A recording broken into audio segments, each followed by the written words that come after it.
জীবনের সবথেকে বেশি গুরুত্বপূর্ণ সময় হলো স্টুডেন্ট লাইফ। আর এই স্টুডেন্ট লাইফের সবথেকে কষ্টের সময় হলো ফেয়ারওয়েলের সময়। যেমনভাবে আমরা ক্লাস 12তে ফেয়ারওয়েল পেয়েছিলাম, তেমনভাবেই আমাদের কলেজ জীবনও শেষ হলো। আমরা নিজেরাই আমাদের ফেয়ারওয়েলের আয়োজন করেছিলাম।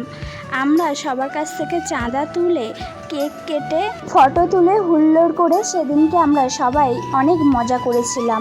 এবং আমাদের ডিপার্টমেন্টের তরফ থেকে আমাদেরকে 500 টাকা দিয়েছিল এবং বলেছিল যে আমরা তেমনভাবে আয়োজন না করলেও তোরা যেহেতু আয়োজন করেছিস, এটা দিয়ে তোরা আনন্দ করিস।